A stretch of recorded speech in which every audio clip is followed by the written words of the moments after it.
Hello ladies and gentlemen, welcome back to the ASUS ROG Season 3 Dream League with myself, ODPixel, and Draskell, of course, here on the casting desk. We're ready to get ourselves into Game 2 of the first best-of-3 series of the day between aSpera, Team Marino, Tinkerino. So let's get ourselves over to the draft so you guys can see what's going on in the picks and the bans. Queen of Pain, first pick yet again, this time followed up by an Iron Stalker.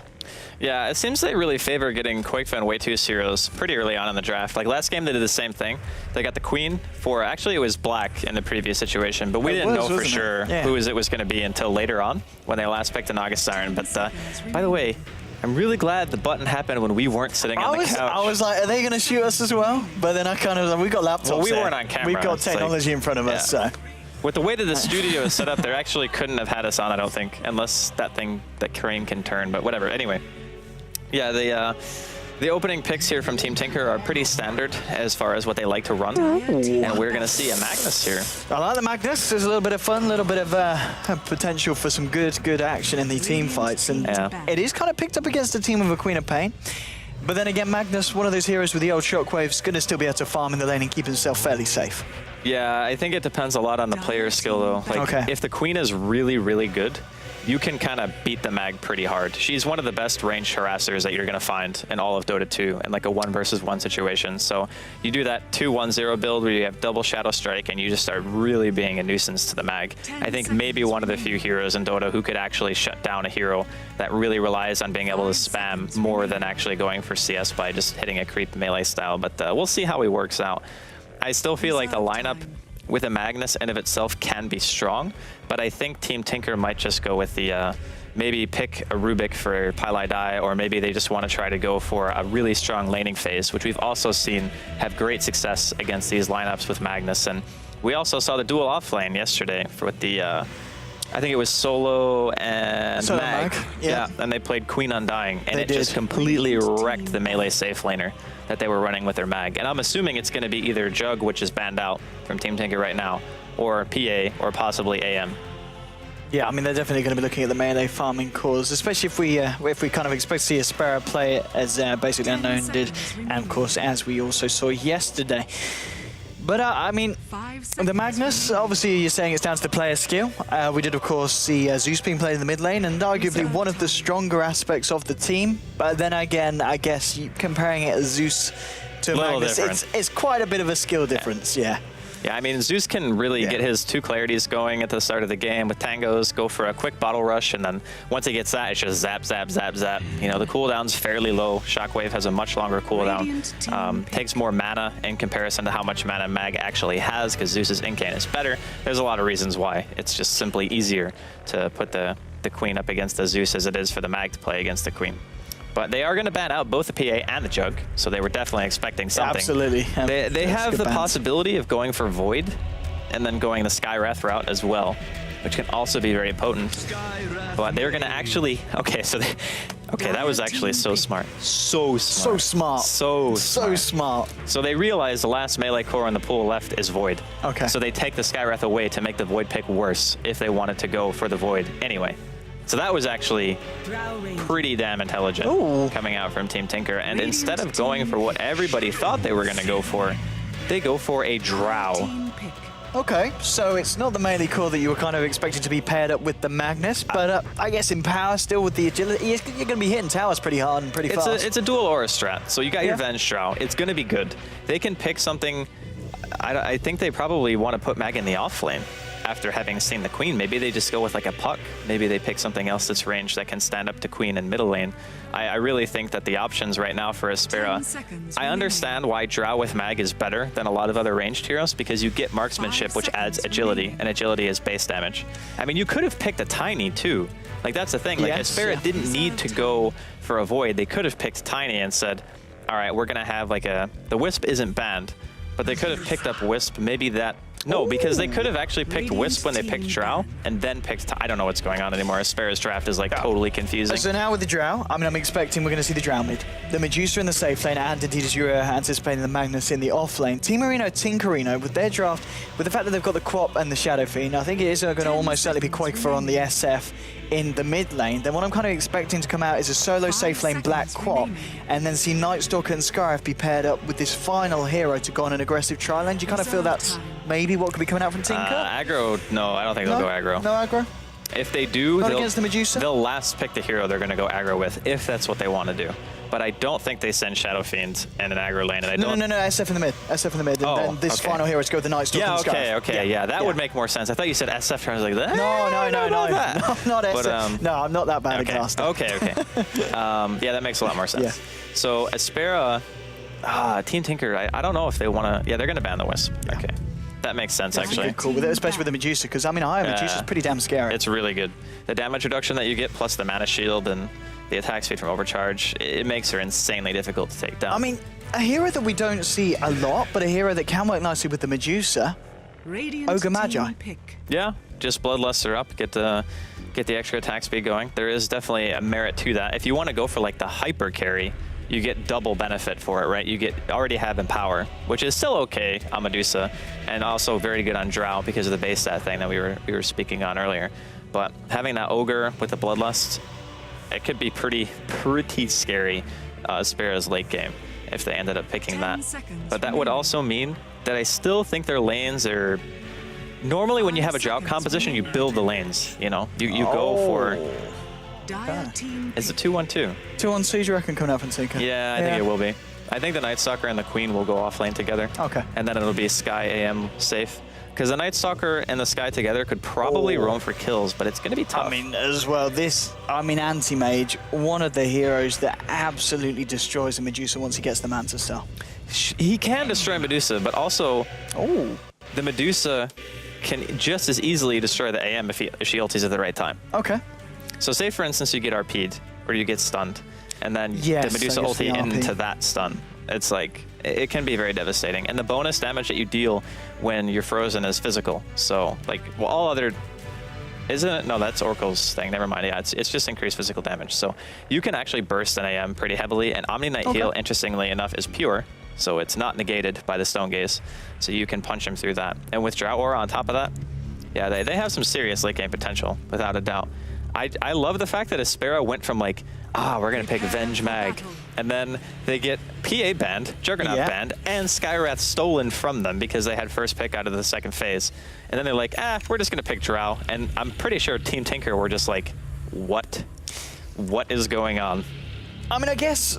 Obviously, with the expectations that looks to be at the moment Medusa heading towards the mid lane, but we'll get to that in a second. It's Team Tinkerino versus the side of aSpera here. This is game 2, and the second is over. So let's go through the side of aSpera. We're going to see Captain Love on the support Omni Knight. It's going to be a safe lane Drow Ranger. Also in this tri-lane will be Smiley on the Venge support. Mid lane at the moment, it's looking like the Medusa, she's been pulled the tangos. Yeah, it's going to be your mid lane Medusa. And finally, Jaco on the off lane Magnus. I'm ODPixel, I'm here today, of course, as always, with Draskell. Draskell, what are we seeing coming out from Team Tinker this game? Well, Black, he's going to be handling maybe his most well-known hero in the AM, so that's going to be fun to see. You're going to have Qualifier on Shadow Fiend, also an absolute monster player on a great hero. Pylai Dai is going to be handling the Skywrath Mage. We're going to have Bulba playing on the Queen of Pain, and last but not least, Way2 on a hero that we've seen him on quite a few times here at the ASUS ROG DreamLeague on his Night Stalker. Okay, so... I'm getting some lag, by the way. Is that just me? I think it's just you. Oh, no, it's not just you. Okay, hopefully the server is not... Yeah, Weapus has got it as well. Goddamn Weapus. Anyway, so this mid lane Medusa, what do we reckon? It's going to be up against, looks to be, it is the SF on the mid, on the side of Team Tinker, and it's a Qualifier SF. I mean, if you're picking a Medusa mid against a Qualifier SF, you've got some kahoonies. Yeah, Apathy is going to have to look for an extreme outplay in this lane to do anything. And I would even go as far as to say this lane is almost unwinnable for Dusa. Because Qualifier will just eventually get CS, and when he does, you will no longer be able to deny him, and he will continue pushing out the wave and just get farm. This is not going to be nice for the Apathy. Look, in comes the rotation straight away with the Skywrath, the Night Stalker, the Razors as well. He has got the point in Mana Shield, though. This is going to help him out quite a considerable amount. Night Stalker isn't going to dive it, so, I mean, all his mana's gone and 3/4 of his health's gone, but he does survive thanks to the Mana Shield there. Yeah, but that's all the Shadow Fiend really needs, because now that the mana is gone, there is no spam of Mystic Snake, which is one of the better ways to be able to CS reliably against Shadow Fiend after some time. And now he's going to have to farm an entire bottle against an SF who's going to start picking up souls. A quick fit. Oh. Magic Missile onto Black here. They have the Purification as well. Anti-Mage will get low, is able to blink away, and he's got a salve, 6 tangos as well, so he's very much prepared for the aggression that is going to come out from this aggressive tri-lane. Yeah, the idea of going aggro here is very good from aSpera, because if they had just gone for dual lanes, even though their 1 versus 1 match up top is going to go horribly for Mag, it's okay if you can make the AM not farm, I think, is the trade-off. So I think on paper it might be okay, but they're actually going to be losing 2 lanes here. They're going to be losing mid, and they're going to be losing top. Even though right now Apathy is leading on CS, that will change. There's just no way you're going to be able to keep up with an SF. Oh, there's the iceberg coming in with the old punches here onto Pylite dive, pings. Panda thinking if he can turn this one around. Smiley standing on the front lines of this aggression here from the die. I mean, this aggressive tri-lane, is there a point, you know, a few levels in? God. Oh, what's going on? Let's have a look. Weapus. Well, Smiley's getting low. Black's going in with the right clicks. It's going to be an Arcane Bolt flying through onto Iceberg. Smiley gets low. The final punch there from Black, claiming the first blood. Can they find more? He blinks forward with the Arcane Bolt, but there's the Purification. Healing up Iceberg. Now tries to turn around to look for the return kill onto Black, but he doesn't find it. He ends up giving away his own life, and Captain Love has to run back to the tier 1 and maybe back to base as well as he gets knocked right down. 2-0 for the side of Team Tinker, and Black on the anti-mage getting first blood. So you remember when I said they were only going to lose 2 lanes? Make that 3. Yeah, it's probably going to be 3 lanes. Now the question is, do they want to continue committing to this aggro lane? Yeah. Because if they do, after having given away first blood to Black, like he's already got a ring of health. Like that doesn't sound like a huge deal, but the Tango regen on top of that, he's going to be at full HP before they get back. Scarf does just, okay, just kills himself. Nah, he did it to get back to base, yeah. Oh, okay. We're cool. He bought. Cool. No kills yet here for the side of aSpera. I mean, yeah, as you were saying, maybe rotating some of these supports away. Would there be a bigger benefit now in just securing that mag, a quick blink dagger? I mean, you can try, but what will eventually happen if you end up sacrificing anybody from the bottom lane, like you just leave them, then Iceberg is going to get nothing at all, because they'll just put the Skywrath between him and the tower. Black will completely stall the lane and keep it by his tower, and Iceberg is not going to gain any XP or any farm at all. And I think that when you have a core suffering that hard, especially one like Drow, who really needs to reach a good timing, like 30 minutes into the game, having a good amount of agi and marksmanship, you want to push for that hero. But yeah, I don't think you can abandon him in the situation. Oh, Magic Missile here onto Black. They still don't have a point in the silence, I believe, on this Drow Ranger, so they can't control his blink. Yeah, only level 2 in the Drow with the point in the Frost Arrows and the Aura. Mid lane, looking at the CS, it's still not going that bad for the Medusa. He has Drow Aura, though. Yes, I guess there's always going to be a huge benefit. But now with Qualifier looking to back up and clear out some of the jungle camps, you do almost certainly expect the Shadow Fiend to get to that point where he just breaks away. Yeah, he will pull ahead. Level 5 and 7 are the 2 big points where you can start raising for CS and pushing out the wave very heavily, and then also going back to stack for yourself if you don't have the supports available to do it for you. But I'm sure Pylai Dai or Wei2 will find some time to at least stack a large camp once or twice.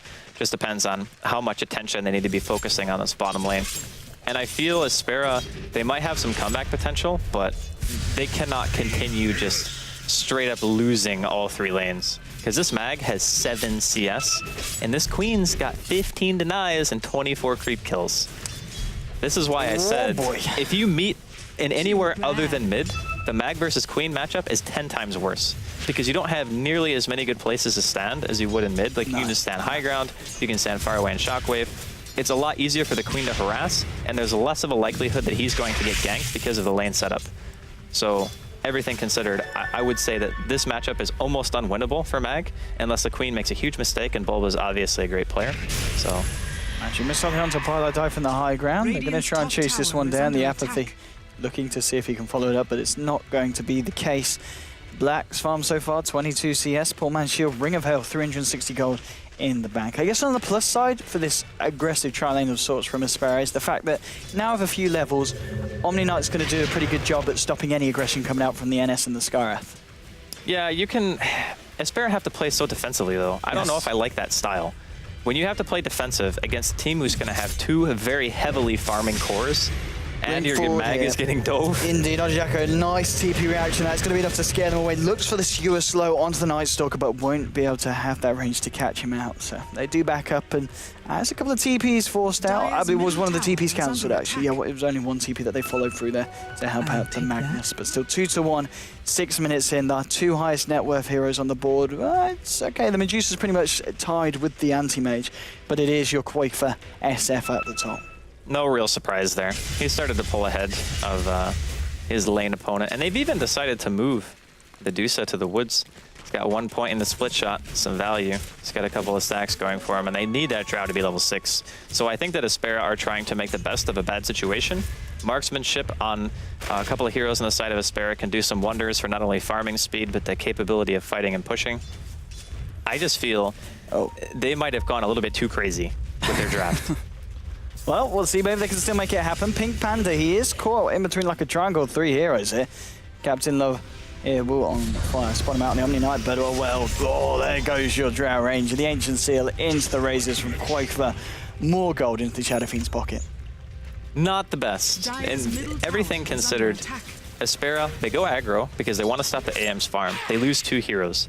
They eventually abandon the lane entirely. So Black is now 100% free farming. No one is in his lane. And if you give that to Black, he's hitting every single creep. There is no getting away from that. Like, he will farm at the highest efficiency possible. So you're going to have a Battle Fury AM, a Shadow Fiend who has gotten a kill and has not really been bothered too much. What is your game plan? Like, do you just say, okay, Dusa and RPs win us the game? Drow? He's going to get hit by a concussive and Ancient Seal, and now with the right clicks from Black, that's going to be a dead Drow range. She just kind of sat there. They don't have a ward on the lower river, but she was not prepared for that rotation from Pylite Die. Yeah, I don't really know what aSpera are meant to do. Like, they don't have anything to fight with. Like, you look at a lineup like aSpera's and you say, what's my comeback mechanic here? Well, it's Dusa, I guess, and maybe a nice mag RP. But your mag has 16 creep kills. In the lane that he was in, his lane opponent has 41 and still more denies than your mag has creep kills in general. How do you recover from a lane loss that bad when you don't have any form of initiation other than the hero who is losing his lane getting a big item? I wish I had an answer, Rascal. I really do. I'm kind of asking rhetorically, of course, but it sucks at 8 minutes into the game to be like, aSpera are in really bad shape, but they are in extremely bad shape. I mean, once Drow hits level 6, when that time does come around, she's still halfway through level 4, around 9 minutes. I mean, Medusa's going to farm a little bit quicker. She's going to be able to pick up the farm in the jungle. If they do get off an Ice Stone Gauge, the range damage from the kind of the Medusa, Venge, Drow, Tricore, it's going to be hurting, it's going to be punching, but... And they do have the RP, and we do say a lot of times when there's a Magnus involved in the draft, you know, an RP can be pretty game-changing. Yeah, but that's with melee heroes, because the cleave mechanic plus the RP is what makes it so powerful. And the ability to farm faster because of the Empower is also why everyone is banning out Juggernaut and PA whenever somebody picks Mag, because the combination of the two is what makes it so scary. But just having a ranged hero is not as big of a threat. I mean, let's level here for a second and look at Iceberg. He's level 4, 10 minutes into the game. He is lower level than the Night Stalker support on Team Tinker. Bottom tower is under attack. Well, top lane, there's going to be a skew into RP onto Pylite Die. Is there any follow-up? Well, there is for Pylite Die as Flow comes in with the Sonic Wave onto 2. That's going to be your Queen of Pain going down. The Apathy, he's trying to look for the Scarab Mage. Will get Purified here and the Repel, so Flow and Scar. Oh, okay, does find the Scarab. Very nice indeed. Might even find Flow with the Mystic Snake. Okay, I take it all back. Sorry, the Apathy. I'm sorry for doubting you. They do lose the Omni Knight. The Apathy might go down as well because Qualifier's got a haste rune. He's got the Yule Scepter as well. Sets him up for one raise, one punch. He's going to need a couple more to find this kill, but he almost certainly will as he dives the tower. There is a... Okay, Magic Missile. Maybe they turn it round. Oh no, the final raise does find the Medusa. Shadow Fiend does go down. I mean, the Medusa did pick off a couple of nice kills there. Yeah, the kills were really nice for the Medusa, but Qualifier also played that really poorly. Like when... Iceberg, mid lane, Void to the face, Ancient Seal, and the punches. Arcane Bolt flies through. Pylite Eye picks that one up. It's 8-4. Yeah. It's... I mean, there was a couple of positives there for aSpera. kind of, you know, compared to the game so far, that was pretty much the best minute of gameplay they've had. That was a really good trade in terms of what they got for losing their 2 cores. But I still feel like if Qualifier had just played that differently, he wouldn't have died there. Because if you use the raise as a last hit mechanic when you're chasing down a hero and you already have a haste, like why even bother popping the Yules to get a max range raise? Because that guarantees that you're going to have to run to chase, right? So if you Yules and you walk on top of him, even if you don't have either of your close range raises, you still get more auto attacks off, and that way your raise at the longest distance is the thing that finishes the target, and then you don't have to tower dive. Like that was just a mechanical error from Qualifier, which is very uncommon because I think his Shadow Fiend is actually one of the best. But maybe he was just feeling like he didn't have enough mana on his mana shield to live through that raise. That's the only justification I can think of as to why he did it that way. But in any other world, you would just walk up point blank, hit him a few times, and raise him as he's running away. All right, well, he still got the job done in the end of the day, but as you said, he does mess around for a little bit and loses his life in the engagement. And let's have a look at what the co-op's building on the side of Team Tinker, in fact. Now, with Rev the Magi, I guess it is going to be that Orchid. And the reason why I want to point that out is because Medusa is going straight for a Skadi by the looks of it, avoiding the Manton. This is against a side with Crippling Fear, with Ancient Seal, and with an Orchid coming out on the crop. Is this the right decision here for the Medusa? I don't know if it's straight Skadi or if he's just buying a casual point booster. You think it could be a casual point booster? The value that it has, if you're maxing Mana Shield, is insane. Your effective HP gets boosted by that item alone a tremendous amount. So I could actually see him just going back for something else. If he goes for a naked Skadi, he's going to farm slow and he's going to deal no damage, but he will be incredibly hard to kill. Mithril Hammer. Is it a BKB for this Medusa? It's Maelstrom, probably. Maelstrom, okay. So it is the casual point booster, as you said. Yeah. So going for the Maelstrom, but still, I mean, is he not going to be worried about the fact that it's going to be hard for him to get the Stone Gaze off if people jump in on him? Yeah, I mean, it's not like they're going to top lane, See you later. That's goodbye, Jacko. If they decide, or if he decides to go for Maelstrom, I still think it's okay. I actually like Mjolnir Medusa quite a bit, because you're one of the better heroes at utilizing the shield, because you have so much effective HP that they have to just keep hitting you and hitting you and hitting you, and they keep getting hit by the lightning. So yeah, it will be a Maelstrom pickup here from Medusa. And of all the items, it probably increases your farm rate the most, with also giving you good teamfight potential on top of that. So the combination of the point booster being 1200 and the Maelstrom on top of that, which is 2,800. That's 4,000 gold, and you already have good fighting capability. So I actually think that these item choices are okay. Because a Mask of Madness would get you killed. So you can't go that. With the amount of nuke damage coming out from TT, if there's going to be Crippling Fear and Cursed Bolt on to Smiley.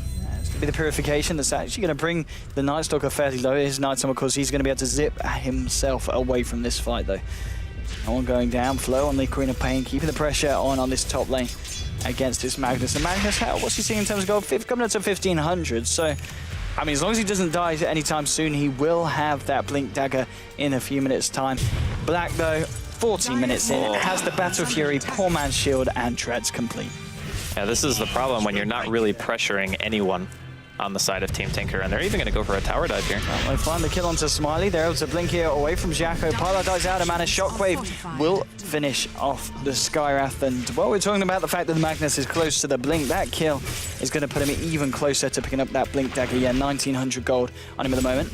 Mid lane, see the tower go down here to the Night Stalker. The Apathy trying to do his best to defend it, but Indeed now has the completed Maelstrom. So, as you were saying, if the fights kick off, aSpera, they're not going to go down without kind of giving them a few punches in return towards Team Tinker. Yeah, this build allows him to contribute a lot more in the early game. He's tanky enough to fight. He didn't have to go Mask of Madness and kill himself, and oh no.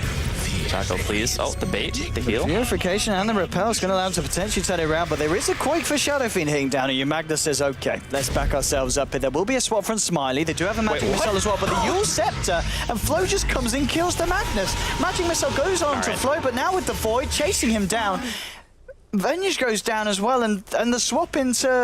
did he not have vision for the Magic Missile? He walked in a way that I think he actually lost vision because of the tree. Like, there's one tree that he walked like between two of them, and maybe he didn't see it because Quakeful was actually like walking towards the right, which might have obstructed the vision from the actual ward that they had down. Because originally he saw him because they had a ward on the lower part of the trees, but the trees broke in a really weird pattern, and he ran to the right. So that might have actually restricted vision. I don't know. I'd have to watch the replay to be 100% sure. But yeah, it looks like it did. Either way, that was really awkward because I think he was assuming that he would have vision to stun. Yeah, and then swapped, yeah. just didn't have vision at all. And then he was like, uh-oh, something has gone horribly wrong. Boys. Yeah. Bottom lane, Iceberg. He's going to take Ancient Seal, cups the book to the face. Mystic Flare comes down. Repel. Well, he's going to do the job, keeps himself alive. Yeah, that's one of the strengths of Omni. When you have a hyper-aggressive team who's just walking around with 2 supports just trying to get kills, a heal and a repel can thwart pretty much any gank, unless they're committing like super heavily for it, and then you might have to pop GA. But I mean, this is all just space that they're making. Like, it doesn't even matter if they get the kills because Black, he's at 137 CS right now, 16 minutes in. Oh boy. Yeah, he can buy his Vlads if he wants to. There goes your courier. Didn't have anything on there. Yeah, I mean, still though. Oh, hello, Magic Missile onto the face of Flo, and well, look at this right-click damage in the Maelstrom proc at the end. Very nice pick off there for the Medusa, picking off the Queen of Pain, getting himself the killing spree bonus goal as well. Yeah, I mean, these kills are nice, but the amount of efficiency that Team Tinker's composition has, like Qualifier even went for bots. This is the ultimate in greed. It's like, I have bots, I have Yules, he probably even goes blink. And then he says, I'm just gonna shut out every single lane, Black will eat whatever lane I'm not in, and the jungle, and we're just gonna drown you in money. Like, that's literally the strat right now.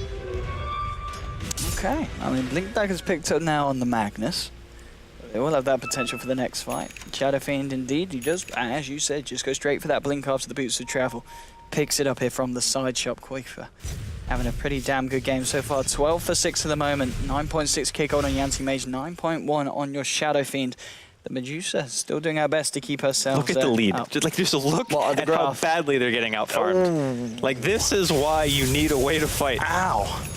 12,000 net worth, 10,000 XP, and only 17.5 minutes in. I think a lot of people watching this game maybe would not have realized how horrible the laning phase was for aSpera. I just figured it was important that they saw the difference in the laning phase and why it was so bad. Because they are just losing by existing right now. Like, they need to kill. He's smoked up, looking for a jump, but the jump's going to be coming in first from the Radiant. There's an RP onto 2, catches Pilot Die and Flow, but there's just going to be the Yule Scepter from the Qualifier Shadow Fiend. And Concussive Bolt coming up to Jacko. Apathy gets silenced up. He was trying to find the courier, isn't going to find it. And the repel comes out from Omni. And it's just going to be the one pick off there onto the Venge. And looks like the side of Team Tinker keeping themselves steady before reinitiating. Jacko, of course, did blow the RP for that and didn't really achieve anything of any value. And now he's just going to die. Sonic Wave finishes on off there from Bulba on the Queen of Pain. 14 for 6. And Black still farms. Yeah, on average. Farming heroes here as well, potentially. He's found. Nah, he's not going to kill. No way. Not with the Medusa also nearby. But on average, they're losing around 750 gold per minute to the enemy team, as they're also chasing down this Medusa, who is now out of mana. So if Black checks it out, he might try to go for a dive, but nighttime ends, I guess. So Way 2 is not going to be fast enough to chase. And no ulti, but they don't care. Like, honestly, they don't even need to kill anybody at this point. Any kill is just icing on the cake. They might kill the Venge. Here's your icing, Draskell. And the dagger flies through, and the Pilot Die's actually out of mana. Flow, the dagger, will the poison damage be enough for it to kill the Venge? Oh, no, he's got the bolt charges here from his buddy, Jacko. Very nice there. If that was me, I totally would have denied him. Like, boop. I mean, aSpera, what can you say? They had an idea, I think, at the beginning of the draft. Yeah. And then all of a sudden they banned out Jug and PA, and maybe they just didn't think of any other good combos that they wanted to run. Like, I think Tiny would have worked great, I guess. Do you really feel that they were definitely looking for the Jug or the PA here? Well, I mean, why else would you go Drow third pick? Like, I think Drow, well, sure, you can go for like kind of a laning phase that's going to do well. You already see Queen, and like Tinker picked Queen in the first game. So if you're going to pick Mag, I would actually wait until later. If you had picked something like Tiny first, you could have baited a Wisp ban, and then you could have said, okay, well now I'm just going to pick the Mag in the next phase, and that will be my combo, and then I can just go Blink on the Tiny and just have a super active mid game. Medusa, a little bit far out here for both the Night Stalker and the Pain coming forward, and what they're going to find, Medusa. Just going to pop down the Void.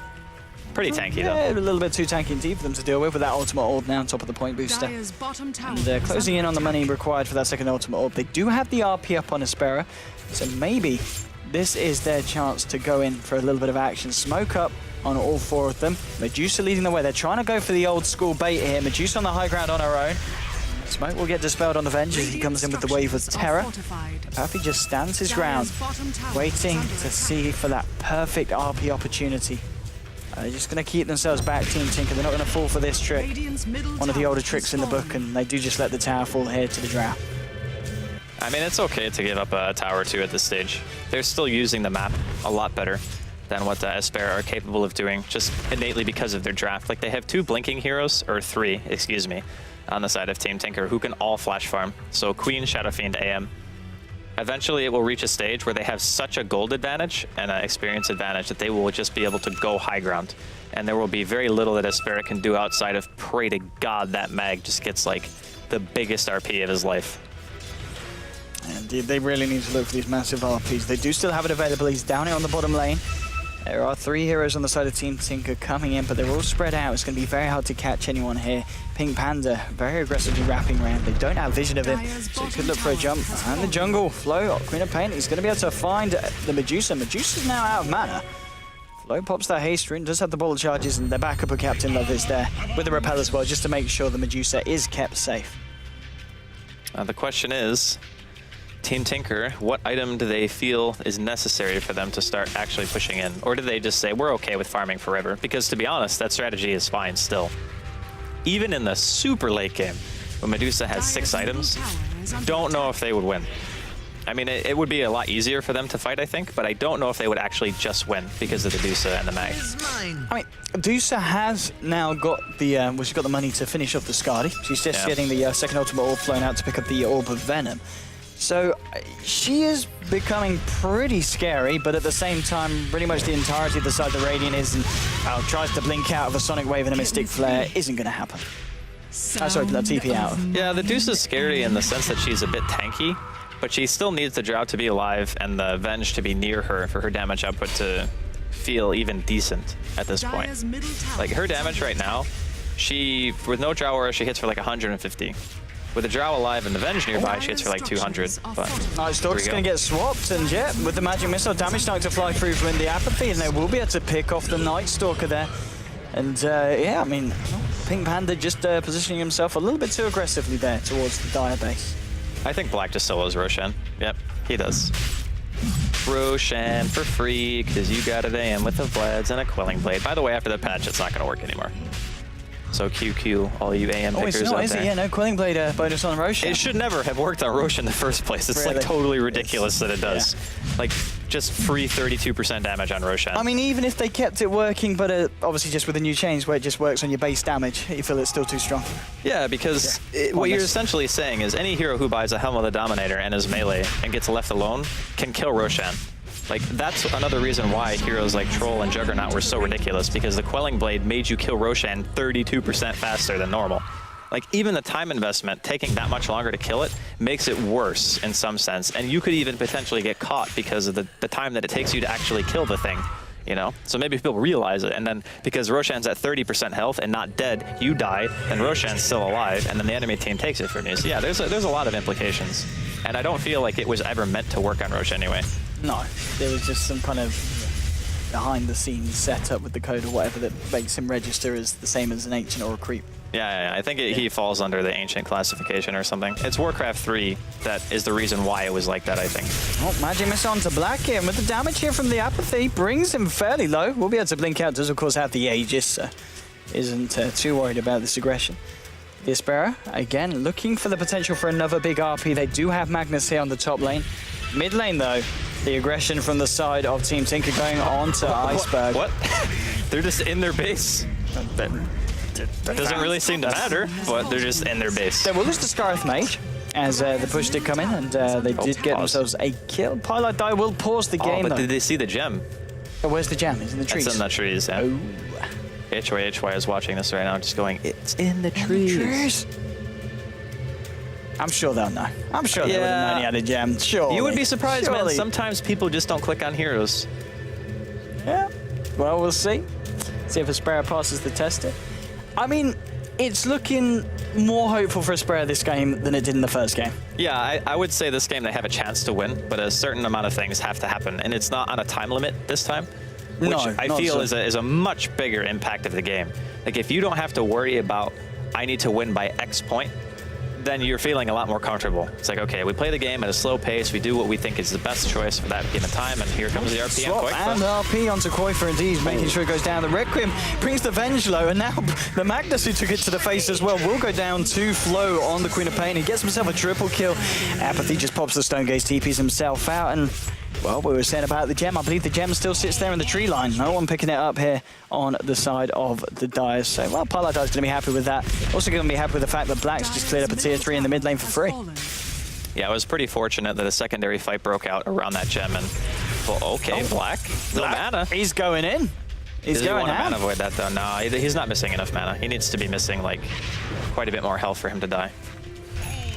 But that's another scary thing about Dusa, is she becomes a nuclear weapon against AM. It's like if you get mana burned and there's no repel up, or even if there is, I'm pretty sure the mana burn damage still hits the other targets.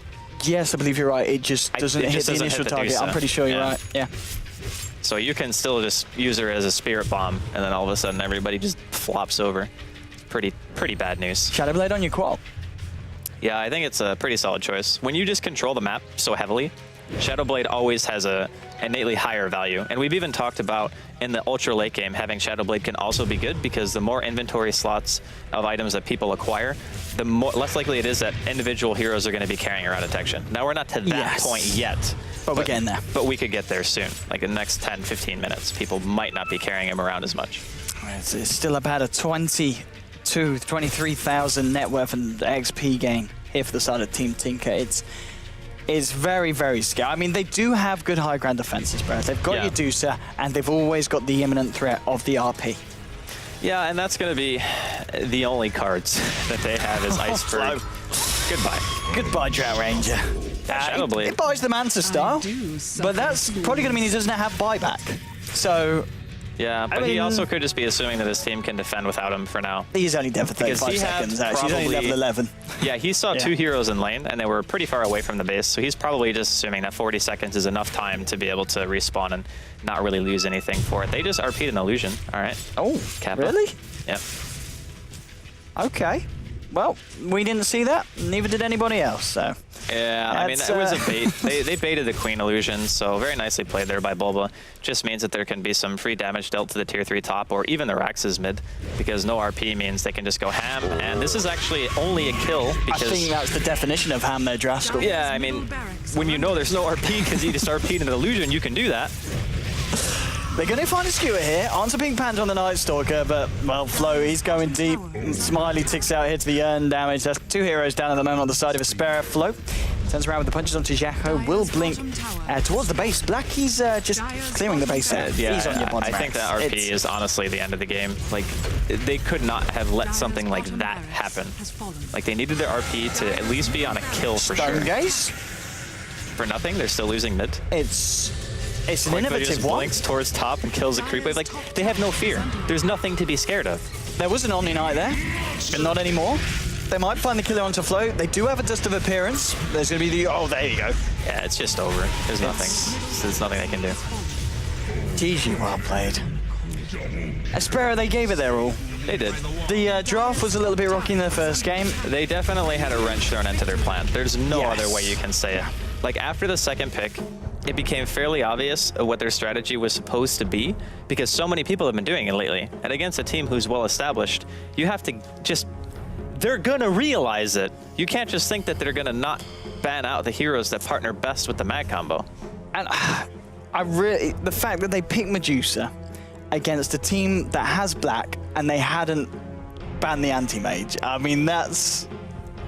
I could even be okay with the Medusa pick, but the Drow for me was like, together is what the problem was. Yeah. Like, you can't have a Drow and a Medusa together. Like, the aggro tri-lane, okay, it was a cool idea, but as soon as they messed it up, it became the ultimate and backfire technology, because then they had to abandon the Drow and try to salvage the other lane because their two solo lanes were not winning either. Now, the middle lane was the closest by far, because it was just two people farming against each other. It's like, who cares, right? But the top lane, Mag was getting destroyed. Like, he had 7 CS when Bulba had 25 and like 15 denies. And the Queen versus Mag matchup is notorious for Mag having a crap time. So you already have one lane that's guaranteed to lose, and then you have another lane that is supposed to win but loses, and then a Medusa who also loses. Triple lane loss usually means you lose the game. Seemed to be the case this match. Yeah. It certainly seemed to be the case this match. And of course, that's the first series over and done with. Team Sinker, and they will progress, of course, to the semi-finals, which will be tomorrow, in fact, and they'll be up against the winner of our second series of the day, which is going to be Team Chapper up against the side of Hellraisers, and that will be back in about an hour's time. But of course, don't go anywhere yet. We're going to run a few commercials, and then we'll be heading over to our panel to hear what our experts have to say about the matches that we've just seen. So myself and Draskell, though, will catch you later for the second series of the day.